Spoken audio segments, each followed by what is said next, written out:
Здравствуйте, с вами Влад и новый авторский рассказ моего канала «Жизненные истории».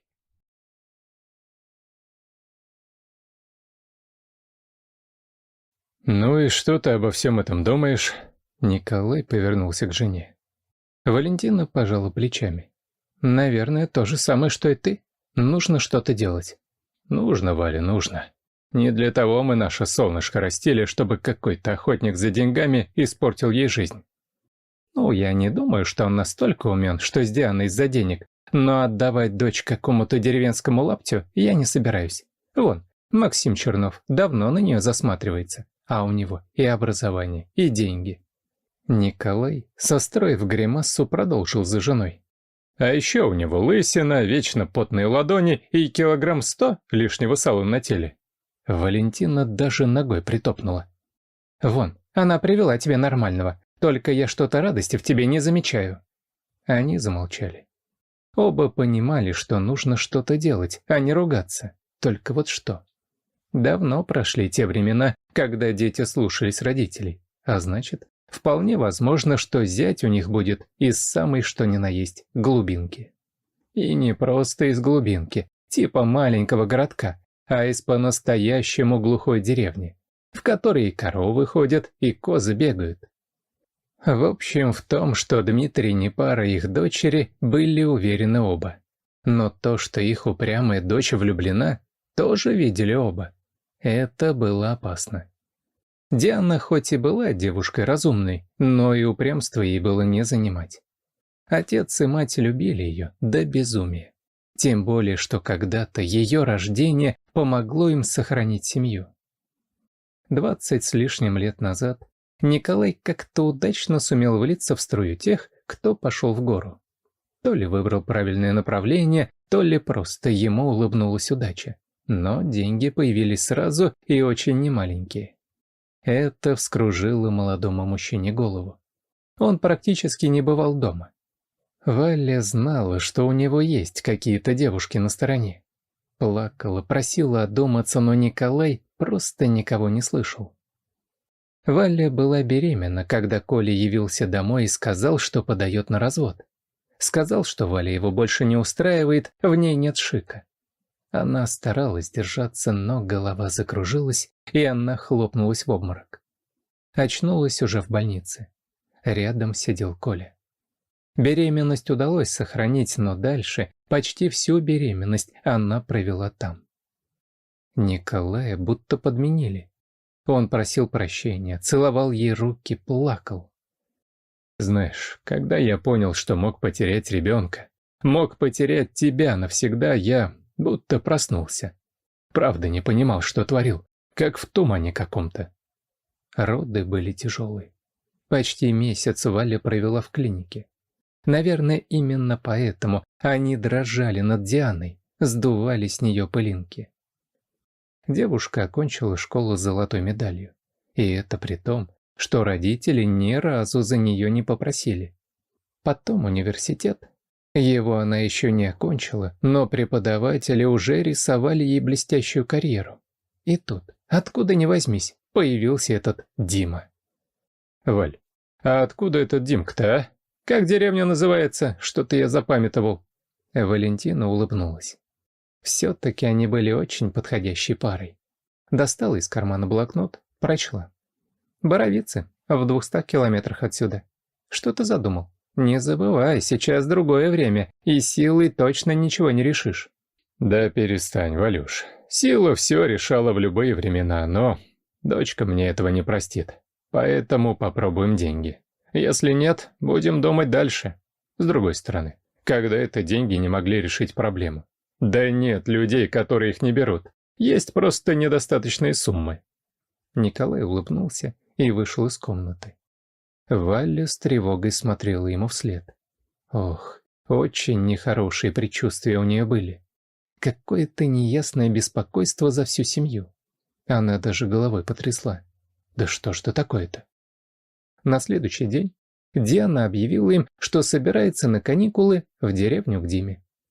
«Вы не представляете, как там здорово!» Николай скептически спросил.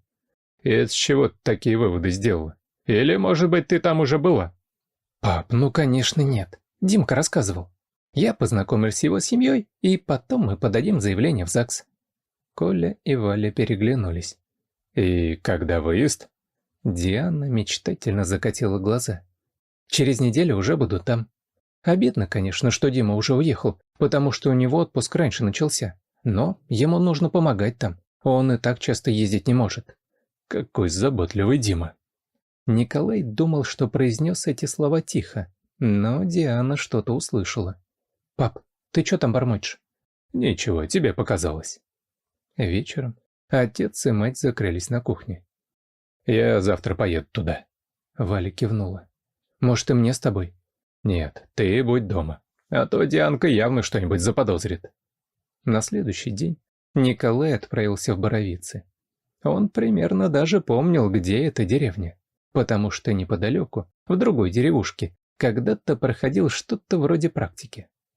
Пока ехал, нахлынули воспоминания. Тогда он еще был нищим и счастливым. Молодость, горячность, хотелось весь мир покорить. В деревню они приехали с другом, автоматизировали ферму. Хотя правильнее было бы сказать, модернизировали. Ту ферму выбрали в качестве эксперимента.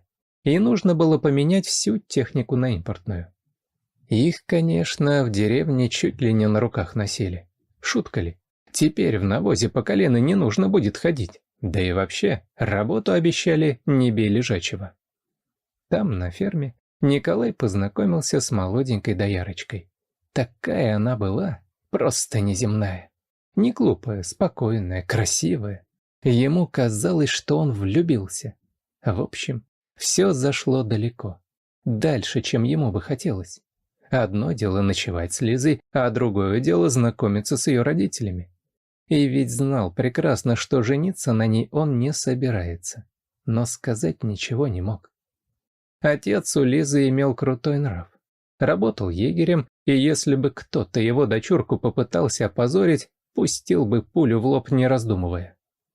Поэтому, когда состоялись смотрины и был даже назначен день свадьбы, Николай ночью вместе с товарищем покинул деревню.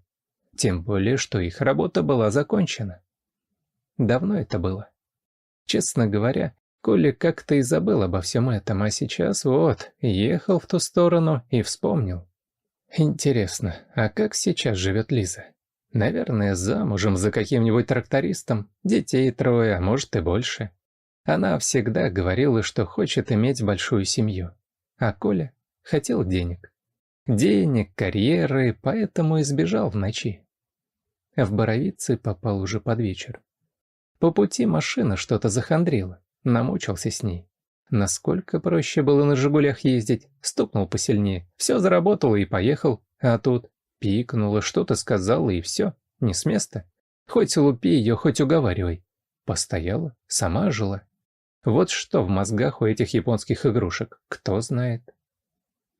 Он остановился у колодца, из которого пожилая женщина набирала воду. «Здравствуйте, подскажите, пожалуйста, а как найти дом Дмитрия Сергеева?» Женщина улыбнулась. «А вот по этой улице до самого конца. Справа он, последний. Новый, сразу поймете». Николай усмехнулся. А потенциальный зять-то, оказывается, не такой уж и нищий. Построить новый, пусть даже в деревне, это немало стоит. Николай оставил машину чуть подальше, чтобы с мыслями собраться. Нужно же что-то говорить сразу, причем что-то убедительное. Лучше, конечно, поговорить с Дмитрием с глазу на глаз, а то ведь его родственники встрянут. Правда, придумать ничего толком не получилось. Решил, что сориентируется по обстоятельствам. Он вошел во двор, опасливо оглянулся. Собаки вроде как нет. Двинулся к дому, но притормозил. Направился к окну. Тем более, что оно в 2 метрах было. Заглянет тихонько, хоть понять, сколько там народу. Николай подтянулся, посмотрел внутрь. Лицо его вытянулось. Да нет, не может быть. Он опустился на землю. И что это? Теперь ему придется иметь дело с Лизой? Такого он точно не ожидал. «Николай Сергеевич, это вы?» На него смотрел Дима, который зачем-то вышел во двор. Тот обреченно кивнул. «Я поговорить приехал». «Заходите в дом». «Нет, я бы с тобой хотел поговорить, без лишних ушей». Дмитрий сразу посерьезнел. «Приехали меня отговаривать, чтобы я с Дианкой не встречался?» Николай вздохнул. «Да ты не кипятись. Я ж с тобой по-человечески говорить приехал, не ругаться. Ты сам подумай. Диана, она ж другая. Ей нужны соответствующие условия. Если ты ее любишь, то должен понимать, ты будешь ее тормозить, вниз тянуть. У нее стажировка скоро. Я столько денег вбухал, чтобы выбить ей место в Англии. Может быть, у нее получится там зацепиться. А с тобой? Ну, самое большее, что ее ждет, это прозябание в нашем городке. Я отец и хочу для своей дочери самое лучшее». Дима упрямо мотнул головой. «Диане не 5 лет, и, мне кажется, вы не вправе заставлять ее делать то, чего она не хочет». «Дим, ну неужели ты думаешь только о себе?» «Я не брошу Диану. Если она захочет расстаться, тогда да». «Можете заплатить. Вот есть у тебя мечта, а у меня деньги. И их точно хватит на твою любую мечту». Дмитрий шагнул к нему. Николай даже отступил. «Знаете что? Катитесь отсюда. Диана сама решит, с кем ей быть». Он сверлил Николая взглядом. Ни тот, ни другой не заметили, что они не одни. «Дима?» Они обернулись. На крыльце стояла Лиза. «Дима, не трогай его, и с Дианой тебе придется порвать». «Мама?» «Дим, хоть этот человек не прав, хоть он трус и подлец, но это твой отец. Ты не можешь встречаться с Дианой». Николай оступился. «Лиза!» Дима стоял бледный. Она указала на калитку. «Пошел вон отсюда, и чтоб ноги твоей тут больше никогда не было». Он гнал машину в город. Мысли в голове путались, можно сказать, кипели. Николай впервые в жизни не понимал, что делать. Валя встретила его в прихожей. Глаза заплаканы. «Он позвонил Диане, сказал, что бросает ее. Наша девочка. Коля, что мы наделали? У меня такое ощущение, что она больше жить не хочет». Николай буркнул. «Пройдет. Все сначала страдают». Но не прошло.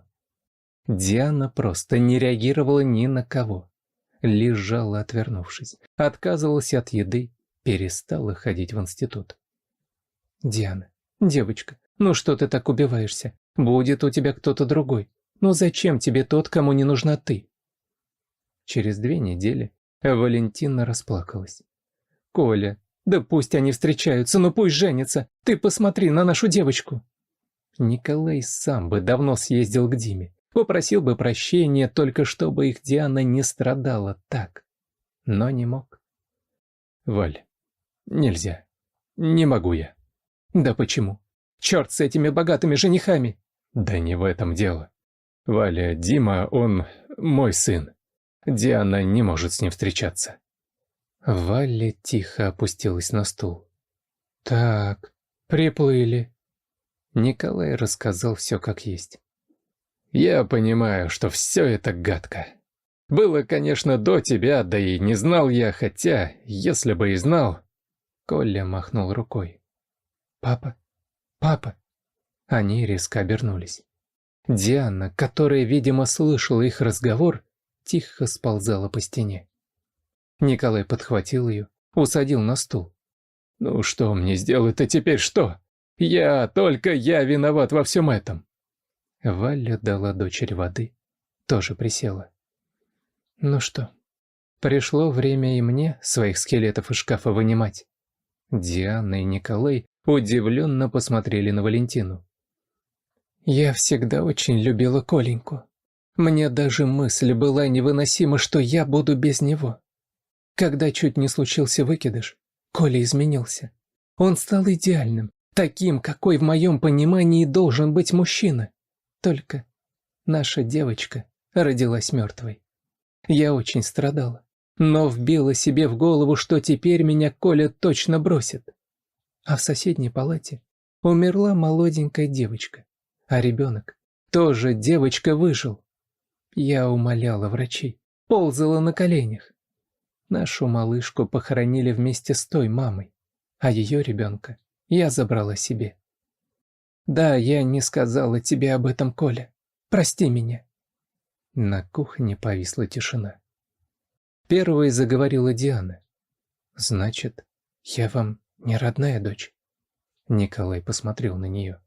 «Да не говори ерунды. Ты самая родная, роднее всех родных, и чтоб я этого больше не слышал. Всем нам нужно все это принять. На это нужно время. Зато теперь ты можешь встречаться со своим Димой. Но Он знает, что вы брат и сестра». Валя встала. «Собираемся. Едем к ним. Тебе, Николай, нужно очень постараться, чтобы выпросить прощения у женщины и сына. Ну а мне? Нужно с ней все обсудить по поводу предстоящей свадьбы». Николай долго смотрел на жену, потом обнял ее. «Знаешь, Валя, я всегда знал, что ты хорошая, но ты, оказывается, еще и очень мудрая. Спасибо тебе. И за понимание, и за Дианку особенно. А прощения попрошу. Нужно будет, на колени встану». Какое-то время они стояли, обнявшись втроем. А потом дочь бросилась собираться.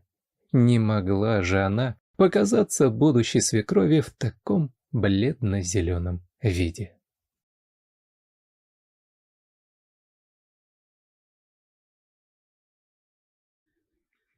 Если вам понравился рассказ, просьба поддержать меня кнопкой «Палец вверх». Для вас всего один клик, но для меня это очень важно. Спасибо. All right, everyone's presentations are done. Nick, the manager, said as he tried to move the discussion forward. Excuse me, I haven't. I recently found out something. Nick interrupted me and began to speak. There's apparently someone in this department who didn't graduate high school and is just a part-timer. Meetings should be for employees only. Absolutely right. His lackey, Mike, of course, agreed with Nick. I'm leaving. After leaving the meeting room, I started to shut down my computer. I noticed that an email had arrived, not in my personal inbox, but in the company's shared email. Thinking, there's no point in speaking up, no one will listen, I went home quietly. The next day, I heard a commotion from Nick's desk. He was staring at his computer screen, his face pale. Nick? Is something wrong? Mike looked at the screen with him. And he turned even paler than Nick. Why is he so angry? Knowing the reason for Mike's distress, I thought to myself, serves them right. My name is Adam. My mother passed away when I was in the 9th grade, and I was raised by my father. Well, you could hardly call it being raised. After my mother passed, my father changed. He drowned his sorrows in alcohol, and though he still went to work, he squandered our living expenses on horse racing. Because of that, I had to start working part-time as soon as I entered high school. Every month, I went to the convenience store with bills in hand that couldn't be auto-deducted from my father's account. Even though I endured it because I didn't want to be alone, I reached my limit in my second year of high school and dropped out. I found a live-in job at a distant inn. Thank you for everything. The day I left home, my father, still staring at the TV, spoke. Take care. That was our last conversation. Back then, 18 wasn't the age of majority, so I needed my father's permission to work, and I couldn't hide my place of employment. Yet, my father never visited me even once. I kept working just to survive, and before I knew it, I was 42. Years of hard work paid off, and I was transferred to the headquarters. I was thrilled to be recognized by the company, as I thought I'd be working in the field until retirement due to my lack of formal education. Listen up. Our work can change the future of our employees. Don't drag us down. On my first day after the transfer, Nick, dressed in an expensive suit, spoke sternly. There was a reason for this. Our inn was located in a prominent tourist destination, known so well that everyone in the state could sing its commercial jingle. At its peak, we had 5 locations within the state. But that was long ago. Due to financial difficulties and aging facilities, only the place where I had worked for many years and the original establishment remained. I was prepared to lose my job anytime, but now there was a glimmer of hope. With the rise of social media, the tourist area where the inn was located started gaining attention again. Depending on how hard the sales department, where I was transferred, worked. We could either thrive or be forced to give up this prime location to the new hotel chains continuously popping up. For Nick, who had switched careers from another industry to strengthen our sales, this was a battle he couldn't afford to lose. I understood why he had to be strict. I will do my best. Nick sneered at my enthusiastic declaration. Did you not hear what I said? I'm sorry. I thought I was listening carefully. Out of habit from years of customer service, I apologized reflexively, though I had no idea what had offended him. Someone was watching me with a smirk. In this department, there are those who are expected to excel and those who have been shoved here because they have nowhere else to go. You are the latter. It was Mike, the section chief. He's 7 years younger, at 35. But he was called to headquarters much earlier than I was and had been moving around within the headquarters ever since. I'm not jealous, but I can't accept that he's my boss. Graduating from a prestigious university, he has an unusually high pride and caused many problems as a newbie, making things very difficult for me when I was the front desk leader. When I found out Mike was transferred to the sales department a month before me, I was disheartened. Mike is right. With just a middle school diploma, there's not much you can do. Don't even think about achieving results. As if I didn't exist, Nick remarked, I'm thirsty. Mike eagerly ran to the coffee maker. It seems Mike is Nick's lackey. I regretted being happy about my transfer to headquarters, wishing I had stayed on site forever. Send a direct mail to every company on this list by the end of the day. Nick only assigned me tasks that even a new graduate could handle. What? There are over 1,000 companies. You want me to send to all of them by today? Yes, if you and your fellow misfits split the work, even those with nowhere else to go should finish by today. I glanced at the employees typing away expressionlessly. They were worn out from customer service, only thinking about leaving on time, or were women reassigned after having children, with zero motivation for work. Even Sam, a new graduate from the same university as Mike, who was supposed to be among the expected achievers, had no enthusiasm for the job, having joined the company wanting to do customer service. I don't care what they say, I plan to quit anytime, he said. Only Nick and Mike were highly motivated, making all the decisions between the two of them. I originally only wanted to work at the inn to survive and had no particular attachment to this job. I swallowed my words, thinking I had no right to reprimand them. About a month after the transfer, Nick told us with a frustrated look.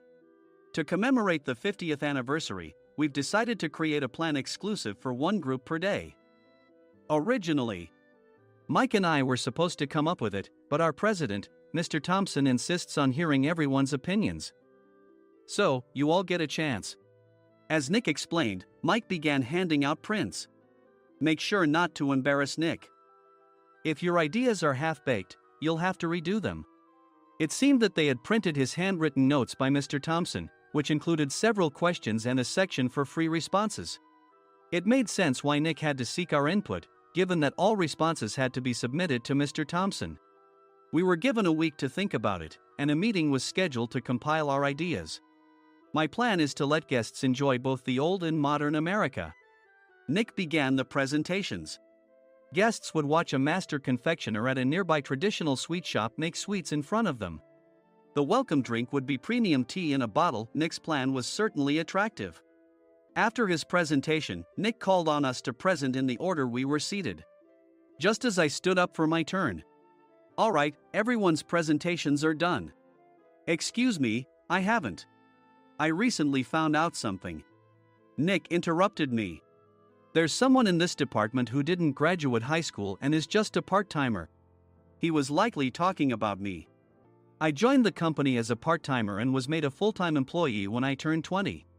That was 20 years ago, so Nick and Mike probably had no chance to know until recently.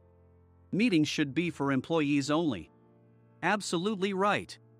After that, Nick kept creating opportunities to solicit everyone's opinions, purposefully excluding me from speaking. The meeting unexpectedly heated up and went past the scheduled end time. A few people asked to leave, and the discussion continued with the remaining few. Still here? Normally, you'd leave in that situation. Though I had no attachment to the job initially, hearing kind words from customers made me want to make them happier. For someone like me, with nowhere to go, the inn was my home and customer service was my life. I felt pathetic about my current self. I'm leaving. I left the conference room and started shutting down my computer. I noticed an email had arrived, not in my personal inbox, but in the company's shared email. Thinking no one would listen to what I had to say anyway, I quietly went home. The next day, while preparing the DM as instructed, I heard a commotion from Nick's desk. In his haste to stand up, he hit his knee on the desk. He stared at his computer screen, his face pale. "Nick? What's wrong?" Mike, thinking he should be the first to rush over, approached Nick while still wearing his coat. He peered at the screen with Nick. And he turned even paler than Nick. Why is he so angry? Who is responsible for this company? Nick, more irritated than ever, asked, and Mike answered without checking. Probably Sam. Sam wasn't there because he was attending a morning training session for new hires. Nick gave up on getting angry and returned his gaze to the screen. They were looking at an email that arrived right after the end of the working day yesterday. Apparently, no one, including me, had checked it before leaving. The email was from a large company that used us for their annual employee trips. The president and executives of that company also frequently used our services personally. President of the company, Mr. Mason himself, had declared that neither he nor his company would ever use our services again. Well, some companies cancel their employee trips or stop using our services due to financial struggles. Let's just move on. Mike kept wiping the sweat from his forehead with a handkerchief. Knowing why Mike was so agitated, I quietly watched their interaction. Do you know how much revenue we get from that company? We can find other guests to fill the rooms, but we'll lose the banquet costs, gift shop revenue, rental car fees, and more. Moreover, the gifts were supposed to be prepared by the traditional confectionery shop involved in Nick's proposed plan. If it's known that we incurred such a huge loss at this critical time, Nick's position in the company would be jeopardized. Nick took a deep breath, seemingly trying to calm himself. All right, Mike. Go to New York right now and apologize to Mr. Mason. What? You're coming with me, right? I have urgent work to do. I trust you, which is why I'm entrusting this to you. Please. Mike, believing Nick's sincerity, agreed with a determined look on his face, saying, yes. That's Nick for you. Even if Mike went to apologize, Nick would shift all the blame onto him if the client didn't change their mind. Well, it was Mike's fault to begin with, so it served him right. About 3 hours later, Sam answered a call from somewhere and repeatedly apologized, saying, I'm very sorry. Everyone watched to see what was happening. After ending the call, he informed Nick with a weary tone. When Mike arrived at the client's company, he only made things worse, further infuriating Mr. Mason. He was demanding, get his boss here immediately. It was no wonder Sam was exhausted, dealing with such a call right after returning from training. What is that idiot doing? All right, Adam, you're coming with me. If sacrificing Mike didn't work, then I must be next. Normally, I'd want to refuse at all costs, but I saw an opportunity in this situation. If I can be of assistance, I'd be happy to join you. I obediently followed Nick, and we flew to New York. When we introduced ourselves at the reception, it became clear how serious the situation was, as the receptionist personally escorted us to the president's office. Angry voices leaked through the door, making both Nick and me uneasy. Excuse me. I'm Nick, the supervisor. I understand my subordinate has caused you trouble, and I deeply apologize. Nick, with his experience in the corporate world, knew enough to offer an apology before excuses. However, his customer service skills left much to be desired. I sighed as I saw Mike trembling like a small dog in the corner of the room. What kind of training are you giving your subordinates? Mr. Mason glared at Nick with a red face. The intensity of his gaze made even Nick take a step back. Regrettably, I joined this company only 2 years ago and was unaware of Mike's issues. I should have identified his shortcomings sooner. Indeed. I should have realized sooner. No sensible person would come to apologize and then give a lengthy presentation on the drawbacks of not using their inn. Nick froze, his mouth slightly open. Suspecting the worst, I picked up the documents that had fallen to the floor. It seemed Mike hastily prepared these documents on the plane, listing the disadvantages. Disadvantage 1: if you change the venue for the company trip, employees might suspect it's for cost-cutting reasons, leading to a negative impression. Reading it aloud half-jokingly, Nick snatched the papers from my hand and checked the contents with a furious expression. Among the stack of documents was a receipt from a nearby convenience store's copy machine. I felt a pang of dread, hoping he hadn't shown the receipt as well. What do you think he said when I asked what kind of nerve he had to do this? I'm very sorry. Faced with the dire situation, Nick must have thought there was nothing left to do but apologize. In a voice smaller than I'd ever heard from him, he uttered words of apology. He said, "I'm a Harvard graduate.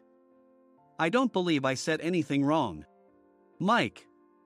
What have you done? Forgetting his plan to pin the blame on Mike, Nick yelled loudly, even in front of Mr. Mason. "I didn't do anything wrong." "You're still saying that? Look at him." Mike pointed at me with a shaking hand. "I was assigned to headquarters in my 20s and now I'm a section chief. This guy only made it to headquarters at 42. Everything I've done proves I was right. So why are we losing the contract?" Having said his piece, Mike collapsed to the floor. "Of course. You were sent there because you had nowhere else to go." Mike never expected to hear such words from someone he looked down upon. He lunged at me, and Nick hurriedly stepped in to stop him. "Mr. Thompson told me Mike is a quick thinker, and to take good care of him." There's no way he was pushed aside. "Don't make things worse here. He didn't say quick thinker, he said only quick-witted, didn't he?" I don't remember that part. I recalled the many troubles Mike caused when he was a newbie. When Mike was on the front line, his pride was so high that he never apologized to customers. Customer service, especially in our job, doesn't work alone. It brings both good and bad situations. If the front staff or housekeepers made mistakes, or the cleaning company didn't properly clean a room, one had to apologize to the customers regardless of personal fault. Mike, in such situations, would never apologize, insisting he wasn't at fault. This often angered customers, and as the front desk leader, I frequently had to apologize on his behalf. He caused complaints and disrupted operations, which is why he was quickly moved to headquarters. In departments where he didn't interact directly with customers, his quick thinking was beneficial and things went well. But it seemed his flaws were starting to show. Corporate reservations are supposed to be entered into the system by the sales representative. But a quick check yesterday revealed that more than 10 items were missing from the client's reservation. The handover document clearly stated what needed to be prepared. Why didn't you enter it into the system? Why do we have to give them special treatment? Filling rooms near the banquet hall, setting up all the food in advance. Specifying the brand of wine, they're too demanding. No wonder he always angered customers, I thought, feeling a headache coming on. Grouping them in rooms near the banquet hall is for our benefit too. It makes it easier for the staff to set up beds and serve breakfast since everyone's schedule is synchronized. As for the other requests, Mr. Mason suggested them to lighten our load. I didn't know that. Nick finally seemed to realize that Mike was the one who had angered the client. What did you say to them? I just told them we wouldn't give them special treatment anymore. We shouldn't waste effort on things that don't bring in money. I was utterly exasperated at his lack of understanding of customer service. Of course, we shouldn't comply with unreasonable demands. But carrying over successful practices from past stays makes customers feel remembered and enhances their experience. Good memories encourage repeat visits. That's part of our job. I looked down at Mike, who was sitting on the floor. In our job, nothing is a waste. Mr. Thompson likely moved you to the sales department, hoping you'd finally understand this. How do you think he feels now that you've failed to meet his expectations? Mike, tears in his eyes, fled the president's office.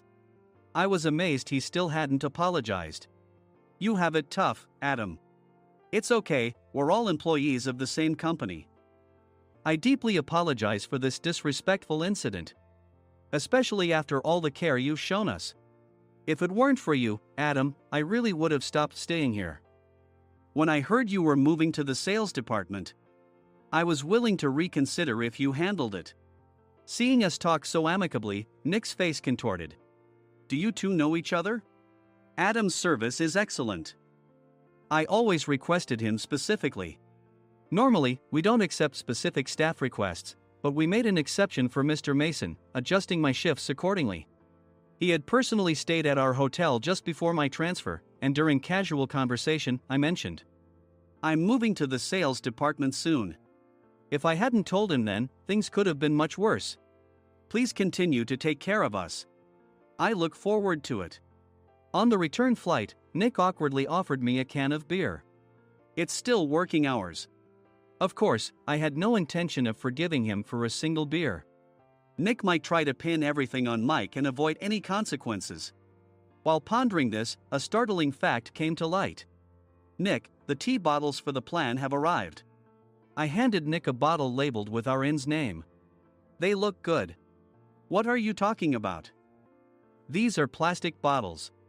I had assumed we would use the trendy, high-end bottling tea. But what arrived were ordinary plastic bottles of tea with customized labels. The only unique aspect was the label, which had the inn's name, making it look customized. Upon further investigation, I discovered that a substantial amount of money was set to be paid to the tea company. It was priced like bottling tea. Does this plastic bottle really cost $100 each? The tea inside is specially blended for us. The extra cost is for that. Wouldn't it be better to use another tea company? Or is there a specific reason we must use this one? As Nick continued to make excuses, I showed him a printed email. I informed the tea company's president, Mr. Mitchell, that we discovered irregular payments and he confessed.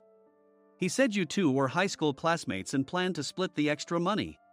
That idiot. Why did he confess? That's not important. You should worry about yourself, this could turn into a police matter. Opening the bottle cap, I suggested. How about calming down with this tea? It supposedly has a relaxing effect. Nick drank the tea frantically. In the following days, decisions were made about their fates. Mike was reassigned to the General Affairs Department, with no chance of transfer or promotion, as per Mr. Thompson's orders. As for Nick, since the payment to the tea company hadn't yet been made, he narrowly avoided legal trouble. Instead, he was encouraged to leave the company, and to avoid further complications, Nick submitted his resignation. Rumor has it that connections between HR departments have made it difficult for him to find new employment. Even though it was good to have those two gone, something unexpected happened in the sales department. Everyone became motivated and united in refining the 50th anniversary plan. In the end, my plan was adopted. We collaborated with the Tourist Information Center to provide personalized guides. The plan, tailored to the number of guests, was truly special for the 50th anniversary. Hey, is Adam's family coming to stay? I immediately booked that special plan for my family. Sam noticed it on the reservation list and quickly picked up on it. Yes, I'm inviting my father. That's great. I might invite my parents too. I lacked the courage to face my father just as Adam. But here, with the confidence Mr. Mason praised, I felt ready. The 50th anniversary plan was a perfect opportunity to reconnect with my father. I hoped to bring back the days when we could laugh together as we once did.